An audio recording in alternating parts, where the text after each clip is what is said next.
Hey, what's going on, everybody? Welcome to the Thought Space with me, Tavuma Fuane, on this beautiful day, evening, morning, whatever time you are watching this particular video at. Um, there's a couple of things that are on my mind, right? Um, 2, 3 weeks ago, there's this young girl who was trending because she was celebrating her anniversary with her boyfriend.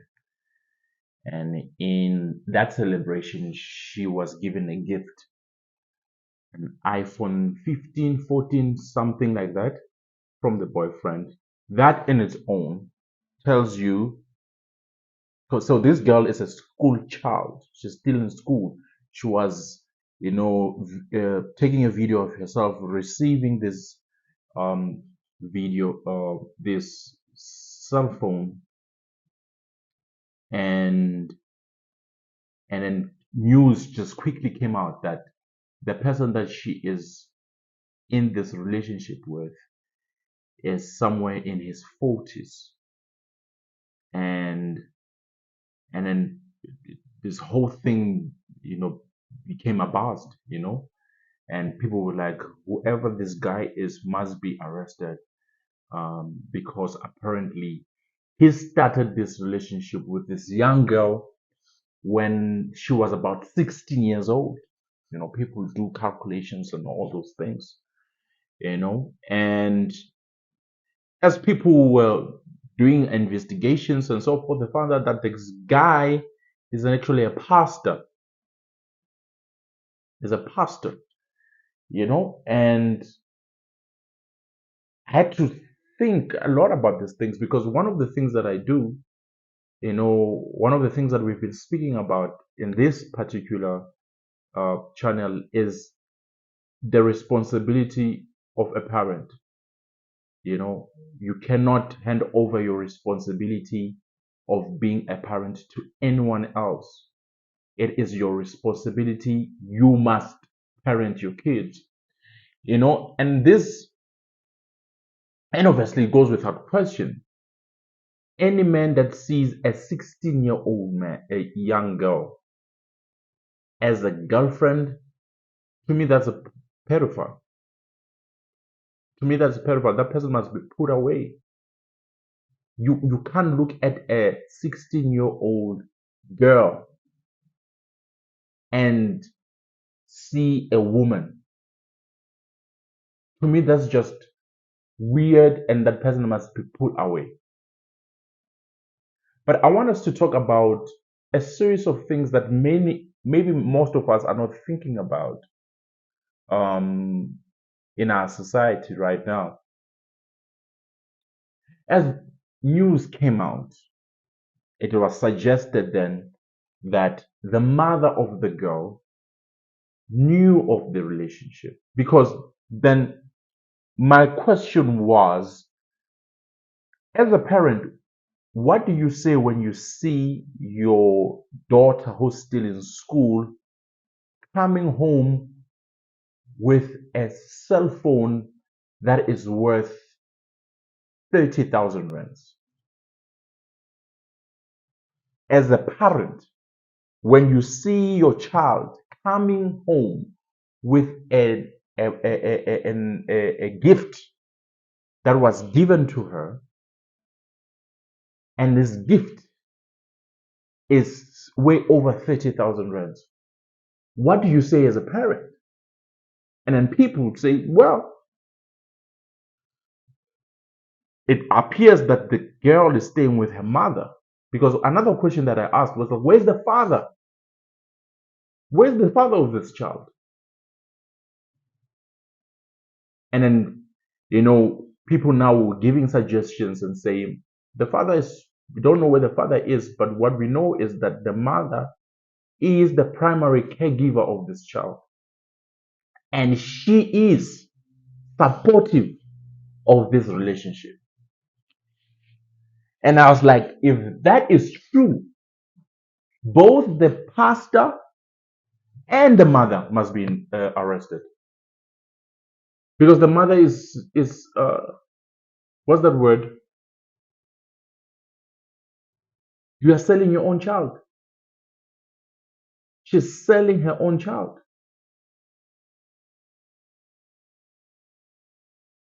It can be it can be condemned only when this pedophile is preying on this young girl.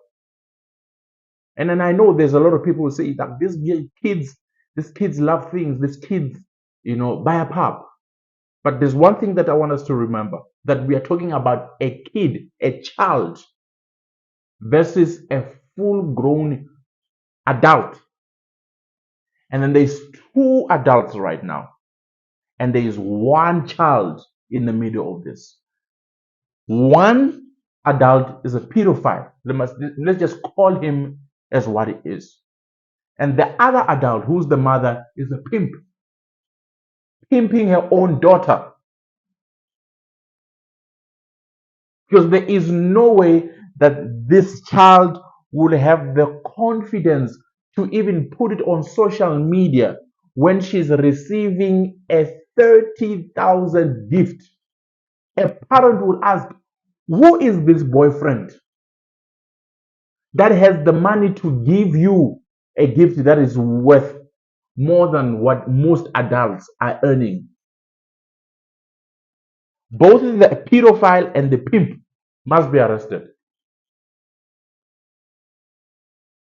Now, I want us to think about this, because this is one of the things that I make parents aware when we do this parental training sessions. I once had an incident when I was doing this parental skills sessions, and one of my participants came with her daughter. Right, so we do the sessions, we are done with the sessions, and then we go home. Late in the evening, around 8 o'clock in the evening, I get a WhatsApp text. And the WhatsApp text said, hey, with love eyes. I don't know what those emojis are called. And then I was like, okay, who is this? And then she's like, you don't know me. I was with my mother today when you were doing the classes. And I'm like, okay, is everything okay? Can I help you with something? She's like, no, I got your number from my mother's phone. That time I used to give up my number to my participants. So in case they need help or they need questions, they have questions, I was easily accessible, right? Then I realized that that's not the best option. But that's not the story. The story is that now the daughter of my participant has access to my phone number, and behind my participant's back, the daughter contacts me, and then she says, you don't have to tell my mother. I'm an adult. Um, you are my type. This is what this child. I'm like, by the way, how old are you? She's like, I'm 15 years old. I'm turning 16 in a few months. And I'm like, but you are a child. What are you doing with men? She's like, I'm a grown up. I might be young with age, but I'm very matured. So my facilitator, big brother, responsible brother kicks in. I'm like, look, you have a bright future ahead of you. You should be focusing on your schoolwork. You should be focusing on your future and leave these things of chasing boys alone. And she's like, I know you are trying to sound like you are an adult and so forth and so forth. But this is what this little girl is telling me. You are my type. My ex-boyfriend was actually around your age. And she says, I don't do boys. What am I going to talk about with my peers in the classroom? because they are all boys. I want men, people who know where they are going. I could not believe what I was reading. All right. So the question is like, what did I do? So obviously, the best thing that I could do was to screenshot the conversation and forward the conversation that I was having to my participant so that she could see what her daughter is doing. I know what you're thinking. The immediate thing that most people think is that this child wapap, this child, um, um, that's the reason why men prey on these little girls because they are too forward. And it's like, all right, but here's what you are not thinking about. This is a 15-year-old girl. She's still a baby. She's still a child. But I need you to be aware of this. It is proven that a young girl physically develops faster than a boy. Okay? So if you were to have a 10-year-old girl and a 10-year-old boy, you can see the difference in maturity in terms of their physicality. There's a huge difference. So the girl develops breast and curves and bums quicker than the boy would develop, his muscles and the texture of his voice and so forth. Now, this is what happens with these young girls at a young, early age. They, their bodies begin to develop faster than their psyche. All right. That's why.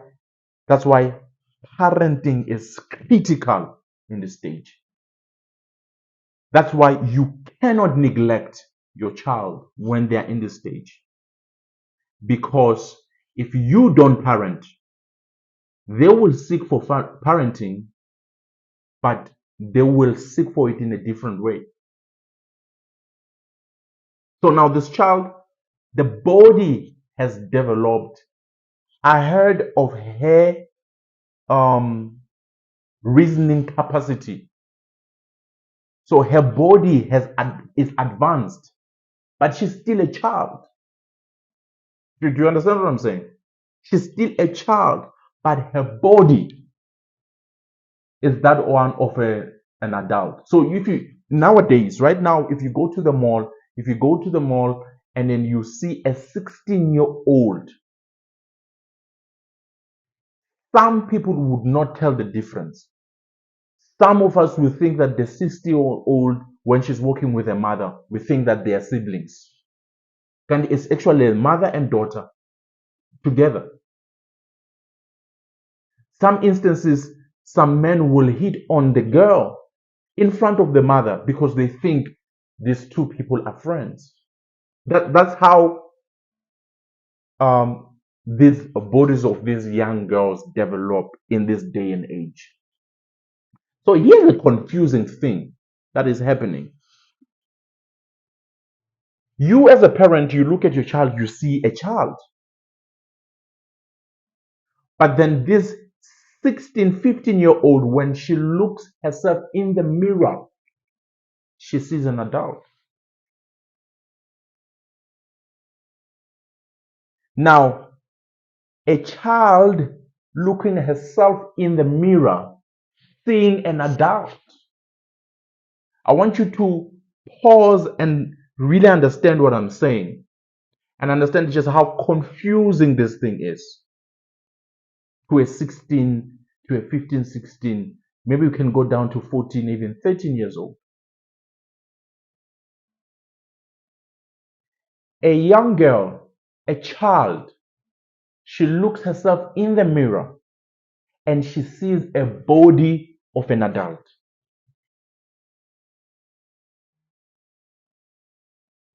Here's another confusing thing. When she dresses up and she goes out in the streets, when she goes to the mall, she goes to the shops, people outside of her family, they see a body of an adult.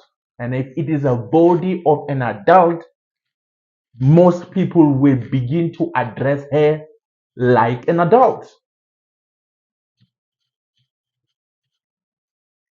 So this child looks herself in the mirror. She sees an adult. When she goes out in her community, she's been addressed and treated like she's an adult because of how she looks.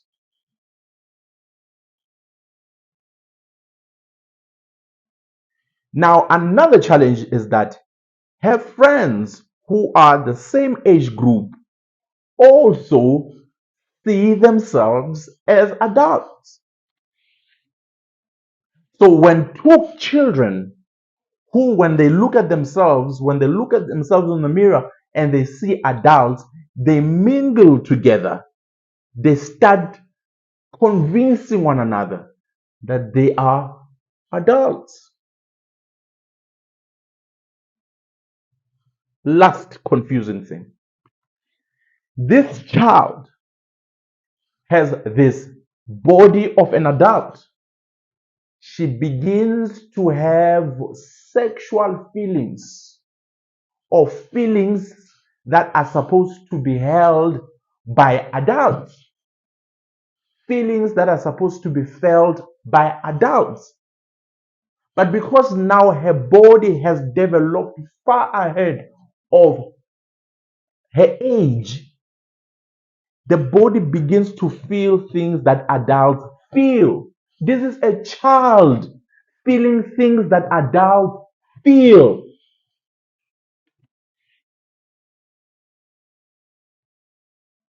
This is a child. A 16-year-old is still a child. I don't know if you understand the confusion. I don't know if you understand, you begin to appreciate the necessity of parents to pick up their socks and start parenting their children.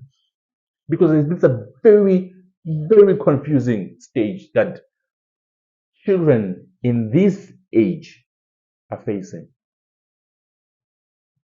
So the child looks at herself in the mirror and she sees an adult. The child goes out and hangs out with her friends whose bodies look like adults also.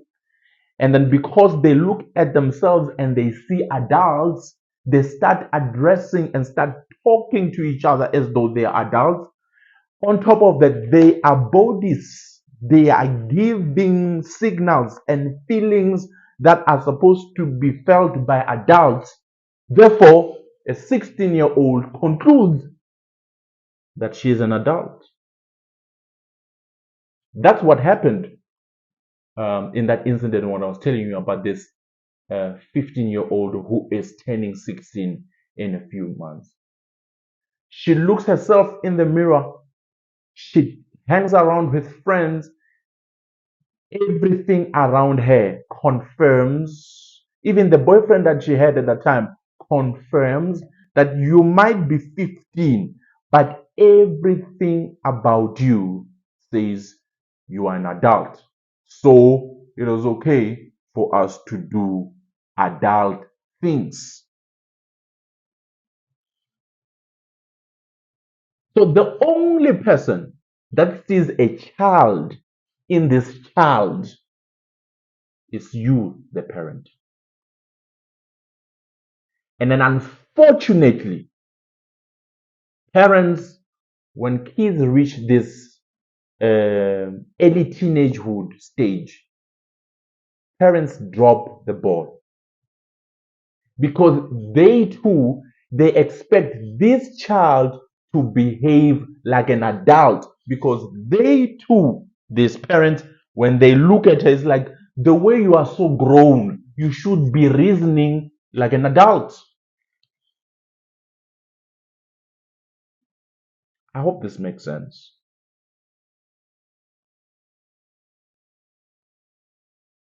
Can we just agree that 14, 15, 16, 17, 18 can even stretch it to there?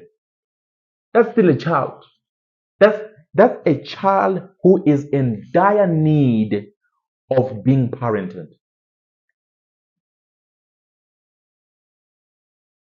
So this is what happens with this girl who's receiving an anniversary gift for a 14-year-old, 40-year-old. She thinks she's an adult. Her community treats her like an adult. Strangers, when they look at her and she's not wearing a uniform, they are quick to think this is an adult. Then they begin to send signals and suggestions as they would to an adult. So what do we do now? One of the primary things that we have done wrong as parents is to also follow the narrative that this is an adult. And you drop the ball in parenting your child.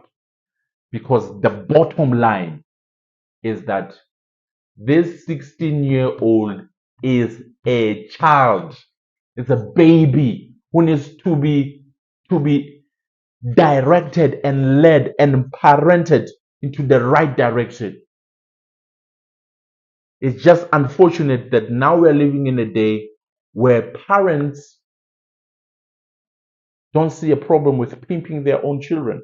On the last episode that I I dropped, one lady who I regard as my mother calls me. She's like, my son, I just watched your episode. You are very angry. I think I was talking about this whole thing of Indodamas. I think that was the last episode.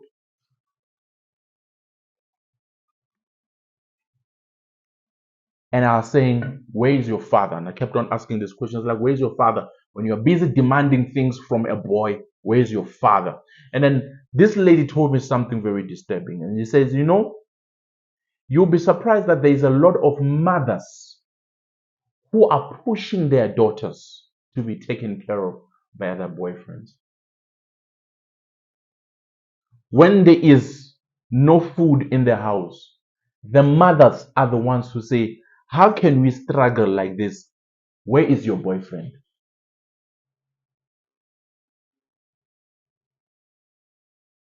When the child needs sanitary pads, toiletries and so forth, the mother, this is not me, this is another mother telling me that this is what she has seen in her community.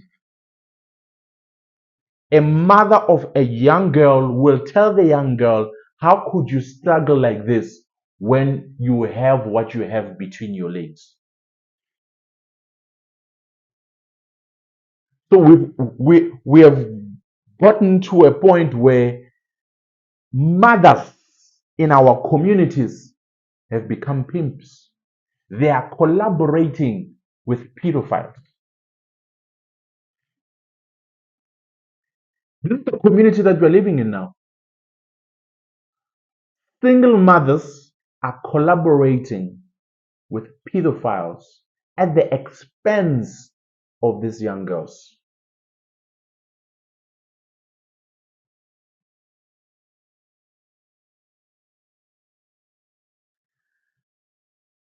I I said something on social media, and I said I realized that a lot of foreign nationals, when they speak of South African women, the dominant thing that the dominant subject matter that they speak of when they speak about South African women is their bodies, is their bumps and their curves and how well built they are. They rarely talk about how loyal South African women are. They never talk about how dependable, how respectful South African women are. They never talk about how hardworking South African women are. They never talk about, how good of mothers South African women are. The only thing that foreign national men say about South African women is their bodies. And what is unfortunate is that South African women love those compliments. There's a lady, famous radio um, show host, Unati. She once did Instagram video thing, and she's like, she was at the gym, and then she said she was firming up her body, and then the one gentleman who's a foreign national said, "Lady, please don't make your body too firm, because we Nigerian men love your body the way it is." And she was laughing. Oh, they love our bodies.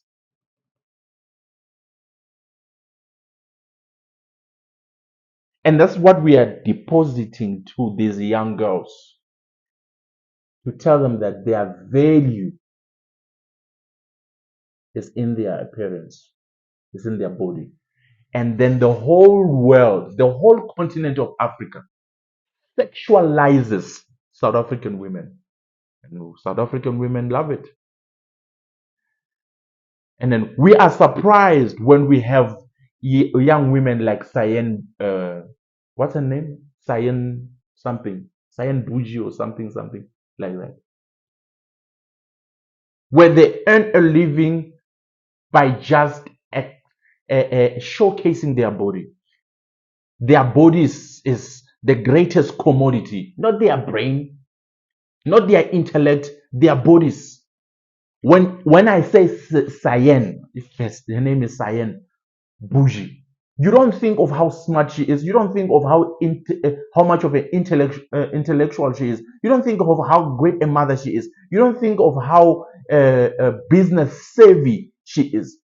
When the minute I say Cyan Bougie, you know what you thought of, and that's what South African women think of themselves, and then the mothers are the ones who are pushing these narratives to the young girls, and the fathers are quiet.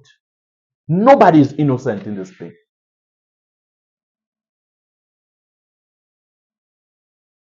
My last thing is this country needs Jesus.